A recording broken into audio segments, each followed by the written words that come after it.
right, good morning.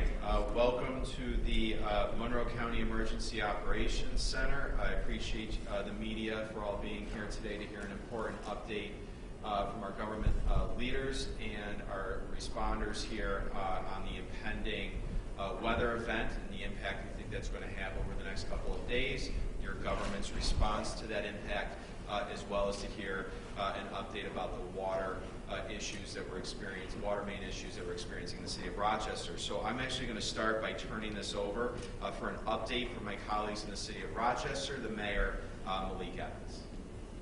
Thank you, Mr. County Executive. Again, I think that what you see here demonstrates the strong partnership between the county, city, as well as the city school district that is here and all of our partners in government. I didn't think that we would be standing here a couple of days before Christmas to address a catastrophic incident that has happened in the City of Rochester over the last 24 hours, and that is this water main break that is affecting a large portion of the citizens in the City of Rochester. We have a lot of information to cover from the city perspective, which we will do. I just want to say that if there is anyone that thinks that infrastructure investment is not important, what you saw yesterday is a prime example of that. A close to 125-year-old pipe burst, rupturing the water main, and we're talking about almost 35 gallons of water gushing out in 1 quick hour. I'm going to have Rich Perrin, who's my commissioner of the Department of Environmental Service, give us a quick update on where we are with the water main break, and then as well as get an update on the boil water advisory, and then I will come back with other announcements related to services that we will be providing to those affected in the city as a result of this water main break. Rich. Thank you very much, Mayor. Yep, still good morning. So just making sure here, but no, it's been obviously a lot of work. We started off with the break over on Faber Street, over in that area. That happened at 4:50 p.m. yesterday. Again, as the mayor mentioned, this was an aging 36-inch water main, and so when it broke, it was basically putting out at its max time about 35,000 to 40,000 gallons per minute. To give you an idea, a 24-foot round above ground pool at 4 feet, we would have been filling 3 of those a second with what was happening. And that really made it more difficult to get there because with that much water, you have to go through all of that water with the infrastructure to find out what's going on. But we were able to isolate the break at around 11:30 p.m. last night. We have it under control. It's much less. We're pumping the water out now. Obviously, we have a significant excavation at that point, so we need people to stay away from that area. But we do have water has been restored to, as far as we know, all residents and businesses. We're still working on that. A lot of what happens when you have a break like this, the pressure drops, and when that pressure drops, that's what's leading to the public health concerns that we have. And again, we're being extra cautious. I'm going to let the Department of Health speak to that. But because of that water pressure fall, we also had another notable development up on Denise Road in Charlotte. That's been somewhat of a problem area for us, but we're out there fixing that as well. So our crews are on it. Obviously, we're not only dealing with the water main break, but we have a coming weather event that's going to happen as well. So we are going to be fully staffed from operations, from forestry. We're going to have our downtown enhancement district out, and you're going to see us really addressing that change in temperature as quickly as we can. I also want to note that we have an updated map available at cityofrochester.gov/boilwater. Obviously, the one that was submitted last night was done in cooperation with our partners at the county and state departments of health. We took an abundance of caution. We made sure that we're being safe. Safe, reliable water is our goal at all times. We've been able to restore the reliable part through a loop system, which is what we have redundancy built into the Rochester Waterworks system. And at this point in time, we're going to continue. We have a sampling plan that's been approved by the Department of Health, so we're going to start working on that. Provided that the samples turn out well, we should be able to get the first samples done. If we can get them done around noon tomorrow, we're looking at probably late 12/24, December 24th, or early December 25th. Provided again, and I'm going to reiterate that all the samples come out clean, we'll be able to lift the boil advisory. So that's what our Water Bureau is working on at this point in time. And I will turn it over on that note, which I think is pretty apropos to the County Department of Health. Thank you.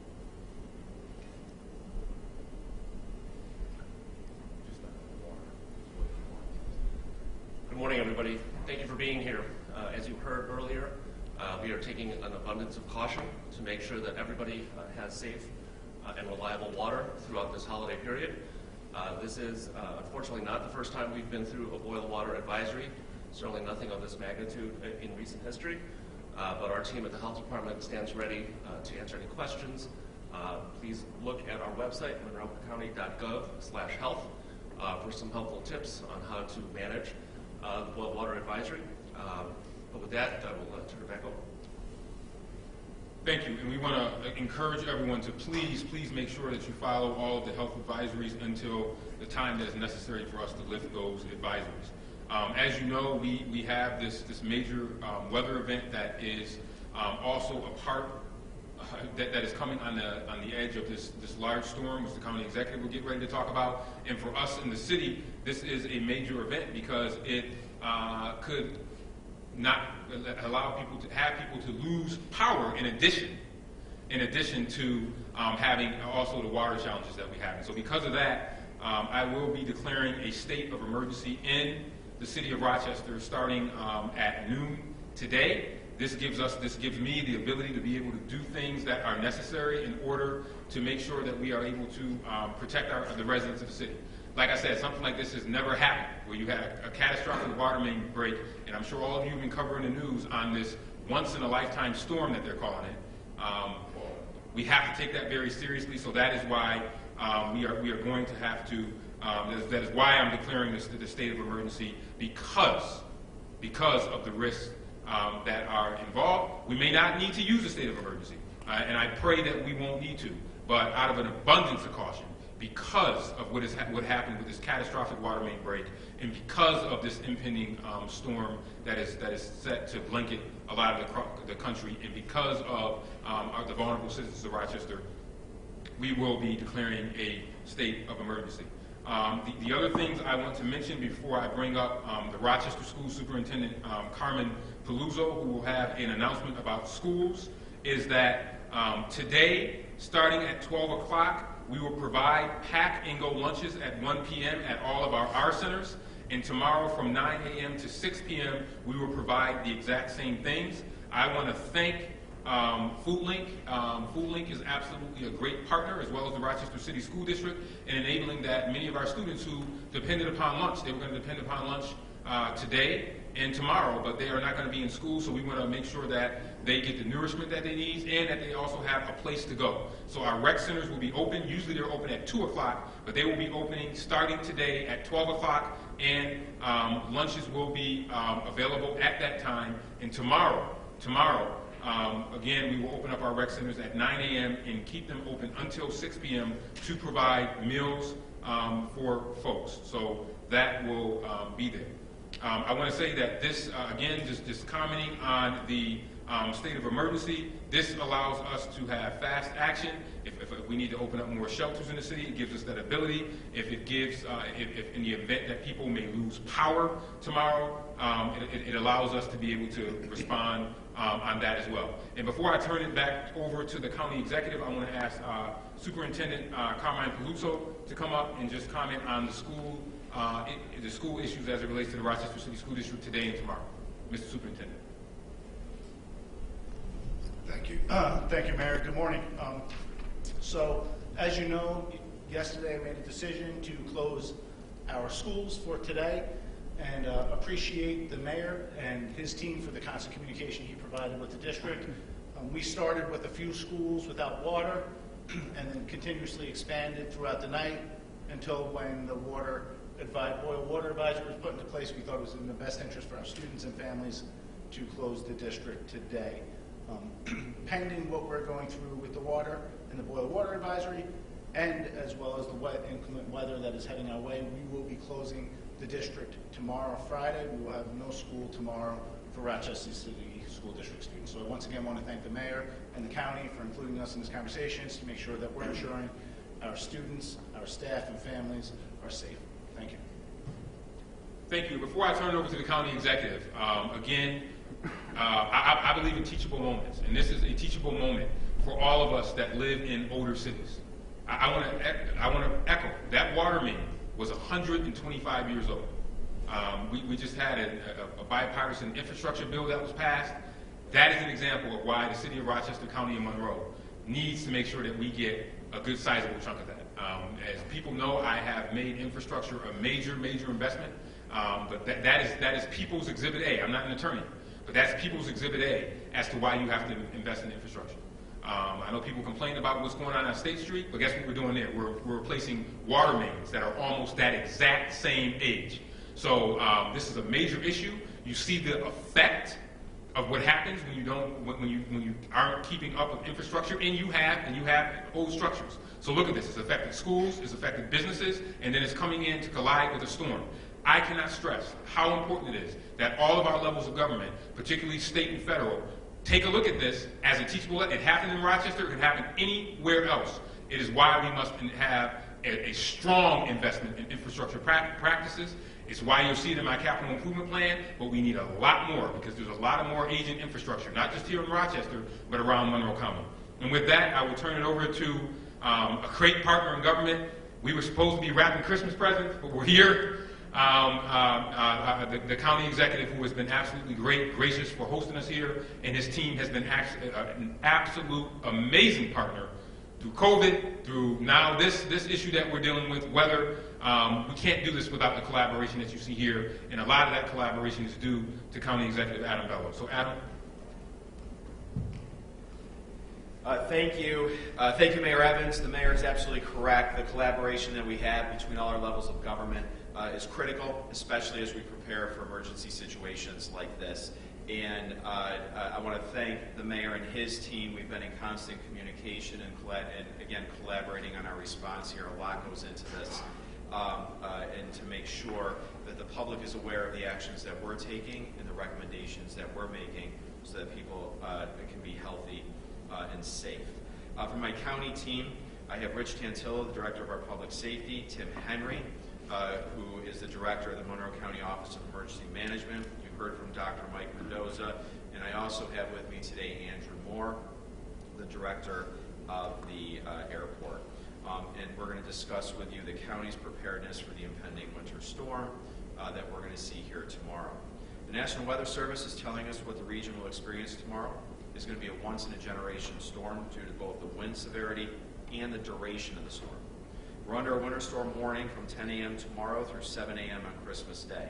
The National Weather Service says not only will we see a flash freeze at some point tomorrow morning, but we will also see some lake effect snow throughout the storm that will blow snow causing whiteout conditions, some localized blizzard conditions, and particularly in the western portions of Monroe County. Travel through the holiday weekend is going to be a challenge and at times dangerous and perhaps impossible during blizzard conditions. Therefore, I'm activating the Emergency Operations Center at 6 a.m. tomorrow morning. Earlier this morning, I met with municipal leaders and school district superintendents from across the county to share the most up-to-date weather information and to ensure that there's a coordinated response between all of our towns, our villages, the county, and the City of Rochester. And we will coordinate that response here at the Emergency Operations Center. Because of the expected dangerous weather conditions tomorrow, all county office buildings will be closed to non-essential employees and the public tomorrow. That includes the Department of Motor Vehicles. So the Department of Motor Vehicles offices will be closed tomorrow. The rain we're experiencing tonight will freeze tomorrow morning. It's going to create extremely dangerous travel conditions. Roadways and overpasses will be frozen, as the salt on the roads will have been washed away with the rain. That's what makes this a particularly challenging storm to respond to, because you're going to have warmer temperatures, you're going to have a lot of rain, and then if you see what's happening in other parts of the country as the storm approaches, that flash freeze comes in and freezes the water that's on the roadway. So the salt trucks are going to be working throughout the area. The plows are going to be out when it snows, but we're really encouraging residents, if you do not have to be on the roads tomorrow, we're asking you to please stay off the roads. This is how we can help our first responders, those who do need to be traveling. That's how we can help make sure that they're safe, so I'm asking you to take precautions tomorrow. Our main focus with the storm, it's the wind, it's the flash freezing, and it's the duration. Severe winds will last through the weekend and gust over 60 miles an hour. That's going to bring wind chills down to 10 to 20 degrees below zero. Unfortunately, this wind is expected to last through the weekend into Sunday. We've been coordinating with Rochester General Electric and National Grid, our state and local partners, as well as the medical services and Red Cross. If you do lose power, and there is power outages with winds like that are probably expected and likely. If you do lose power, RG&E and National Grid are telling us you should be prepared to be without power for a potentially extended period of time. The reason why is because linemen can't begin working to restore that lost power until the winds die down and the storm leaves. Again, that makes this particularly challenging because at the duration of the storm then again impacts the ability to get those lines back up and the power moving. So I do want residents to start making a plan for themselves today. Start making a plan for the event that the power does go out at your home. What will you do through the weekend? Already the City of Rochester, they've announced their emergency operation plans. We are working with the towns and villages to set up warming centers if needed, and we'll continue to update the public as things change. If you do lose power and your situation is life-threatening, for example, people who are dependent on oxygen generators, please call 911 for assistance. Otherwise, please report outages and downed lines to your utility provider. As a reminder, do not attempt to heat living spaces with an oven or stove, and please do not run a generator inside your home or garage. Also, do not drive over or approach any downed power lines. Residents should check on their vulnerable neighbors and families. We encourage us to come together as a community, as we always do, to get through these weather events, which we will get through. We will continue to monitor conditions throughout the storm event and update the public. I again want to thank the school superintendents for working together, our town and village leaders for their support and cooperation. And again, I want to thank the residents of Monroe County. I know this is going to be tough. This is a holiday weekend, and I want to extend my thanks to our first responders. We have first responders who are going to be working through the weekend. They're going to be taking time away from their families over a holiday, and so I would like everybody to please join me and say thank you to them. I know it's just a couple days before Christmas. We all have some last-minute shopping that we want to get in, but I also want everybody to be safe and healthy for the holiday. So with that, I'm going to turn it over to Tim Henry. He's going to talk more about the timing of the storm and a little bit more about the preparedness that we have here at the Emergency Operations Center.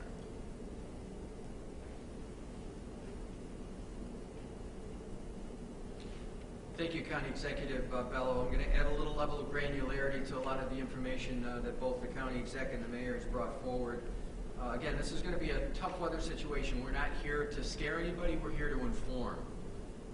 First and foremost for this event is tomorrow morning, sometime between 10 a.m. and 2 p.m., the first front is going to come through, and we'll have temperatures declining from the 40s to the teens in roughly 4 to 6 hours.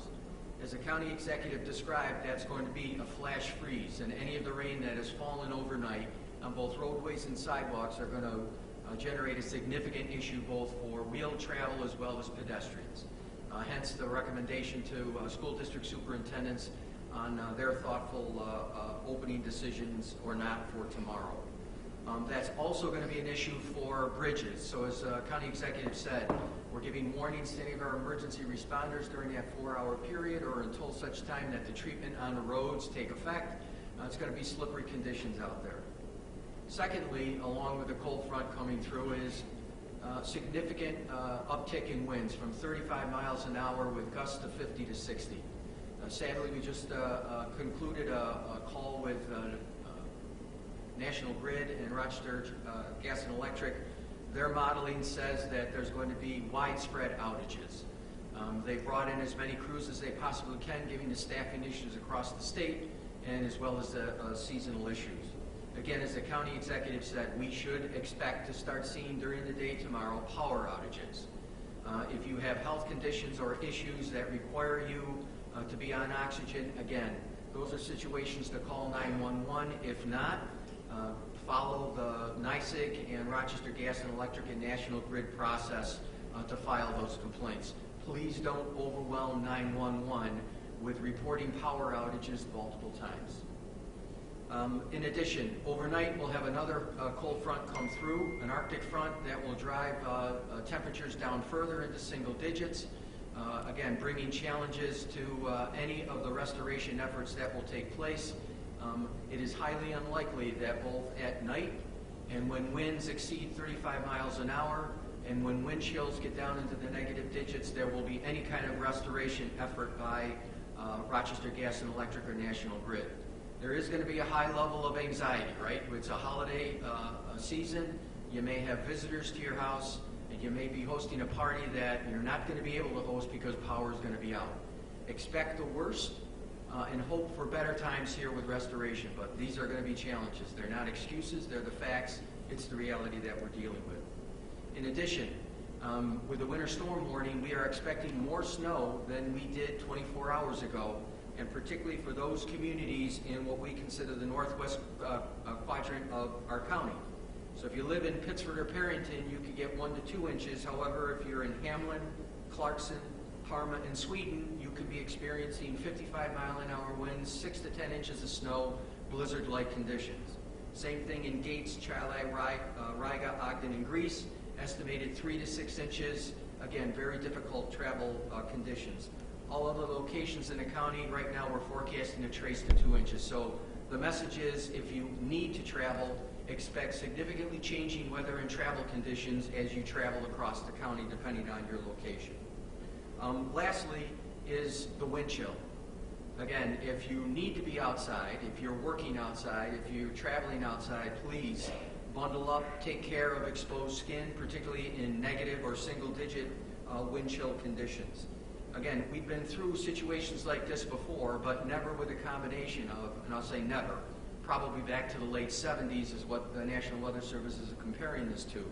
It's the combination of the flash freeze, the high wind conditions, the snow, and the wind chill, combined with what we know will be a challenge for restoration of a power outage. Lastly, we will communicate via county social media as well as other media outlets as we receive information from other municipalities on their plans for warming centers. For those folks who need to charge their phones, get warm, spend some time in a warm building if you've got an extended period of power outage, we will communicate on all of our media outlets where those locations will be and the times of operation. All I will say right now is we've been through this before. We stay together as a community here in Monroe County. Look out for those that you know either have health conditions or the elderly.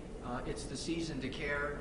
And so with that, you can count on the Emergency Operations Center in Monroe County to be prepared and inform you on conditions as they change. I'll turn it back over now to County Executive Bello. Great, thank you, Tim, and thank you to the work here at the Emergency Operations Center. And again, I want the public to know we are here. We're going to work through the weekend, and we'll make sure we get through this storm just fine. But we just want to make sure that the public is aware of the precautions they need to take, and that we really should take this storm seriously over the next couple of days and start to make those preparations for you and your family. So with that, I think any of us up here can take some questions. Adam, a lot of suburban school districts are open tomorrow. What would you suggest those superintendents do? I had a meeting with the school superintendents this morning to review what the plan should be over the next couple of days. And the school districts are all preparing plans right now to close tomorrow. So the expectation is they'll be closed tomorrow as well, and they'll be making those announcements in the coming minutes. Based on what you know right now, do you think there could be a possibility of no unnecessary travel or even closing roads?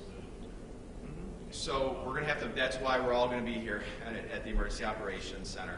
We'll be monitoring traffic conditions. Our relationship with our law enforcement partners is important as well, as is the coordination with the city and suburban Department of Public Works to monitor road conditions. But I would encourage, ask the public to please, make sure to follow the news, follow us on social media, because if necessary, we will have to do that. Travel advisories, travel bans, things like that, depending on how the storm tracks.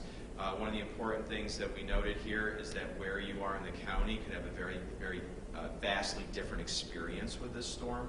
Our concern really is right now on the western edge of the county when it comes to how severe those winds will come in and the snow.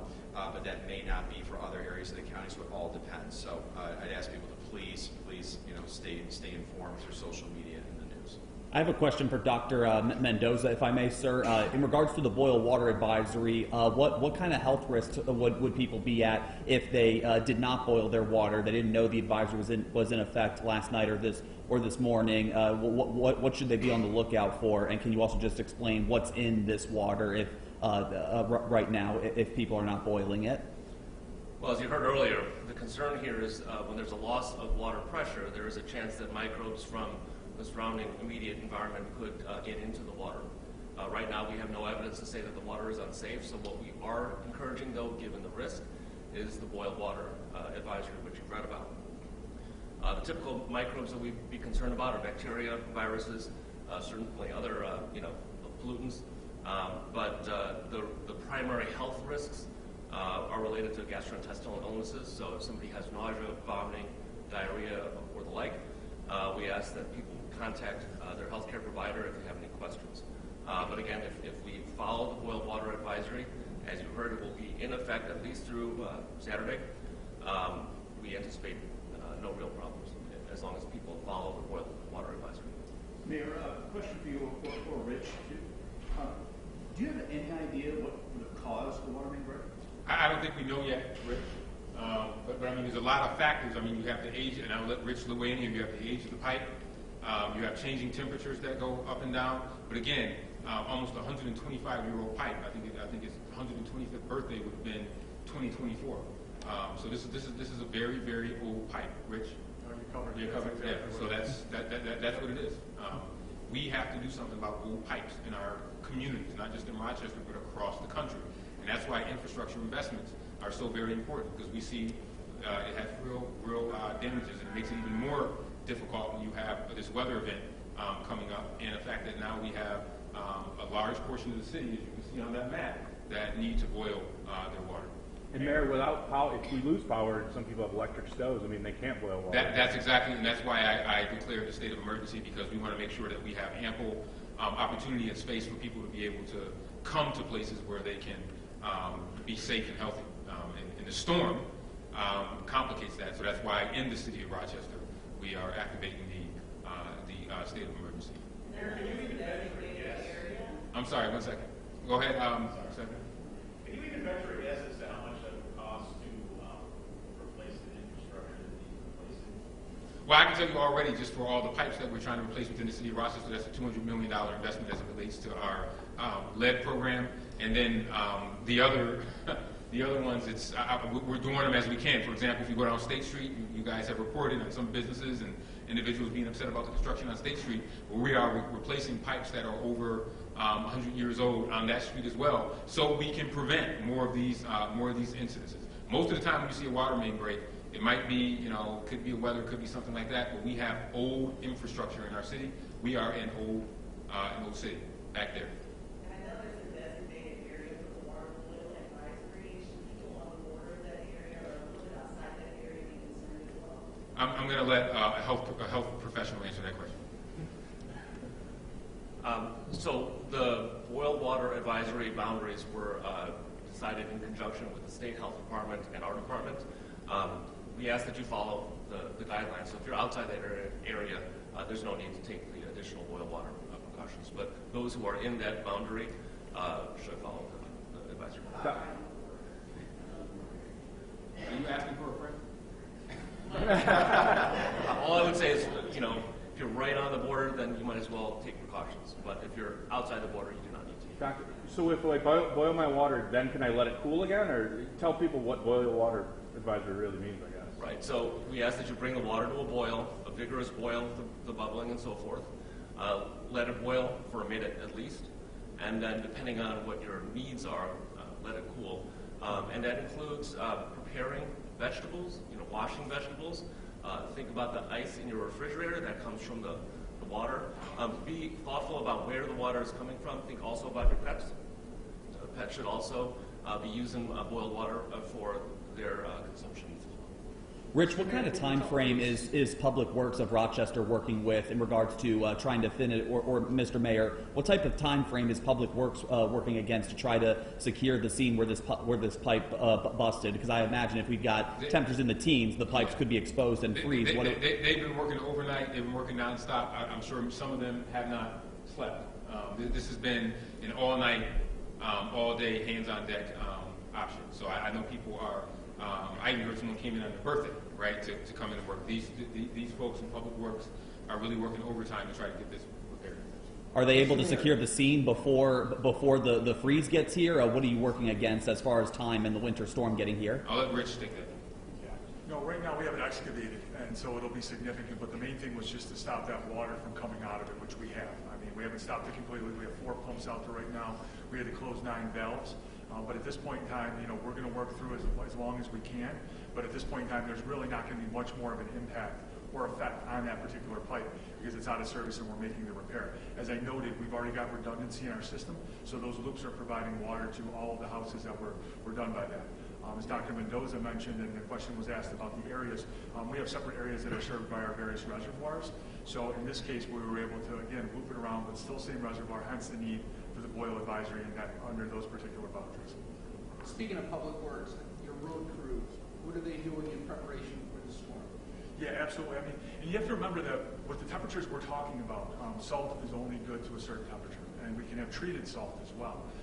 Even that treated salt is not going to get us to a point where we end up at negative temperatures. Now, again, part of that's wind chill, but we are getting into December. We are into December, coming into January, so we're starting to see that ground become cold. Once that happens, so the answer to your question is we'll be out providing salt. We're going to go out and salt the roads. Question is when you get precipitation, if it's rain particularly, it's just going to wash it away. So we have to be very judicious about what we do, but we are going to be more excessive than we normally would be given this. So our special services will be out on all the main roads and collectors treating them as needed even prior to the event. So we're going to be getting out there very, very soon. We're going to treat and plow the main arterials when we go from the flash freeze to the snow. We'll even utilize up to 25 of our refuse, our garbage trucks, which we'll equip with plows to supplement special services. We're going to have 150 plus pieces of equipment ready to go just for this. If needed, we're going to monitor the snowfall. It will vary, as was noted by Mr. Henry. So when you get up around Charlotte and the lake, they're likely to see more. We're still waiting to see what happens with the band from Lake Erie and where that settles. But generally, we know it's going to be on our west side of the city, so it'll be in our southwest and northwest quadrants. With that said, depending on the snowfall, we'll get out and we'll do residential runs on our residential streets. We'll also look to do our sidewalk run, which is another service that we provide. So once we start to hit that 4 inches of new snow, we're going to make sure we get out there and take care of that. As far as the wind, that's where I mentioned the forestry division. We're going to continue to treat and plow all of the roadways. Even with that, entire forestry staff is on standby right now. We also have a private contractor ready to go as well to take care of any downed limbs, things like that that might impact restoration of power. And then as we get into the wind chill, that's where DES will be supporting any city departments that need it. And of course, our building services has been making sure that things like our centers and other facilities are ready to go in the event that people have to come because of, as noted, the loss of power and the inability to boil the water. Thank you. County Executive Bello, could you give more context when it comes to the shelters Monroe County is trying to open up and just where people can go if they need to seek shelter or get help in any way? How does that all work? Yeah, that's part of the coordination with our towns and villages, in particular outside of the City of Rochester, and we're working with obviously with the city team on the warming shelters they're creating here.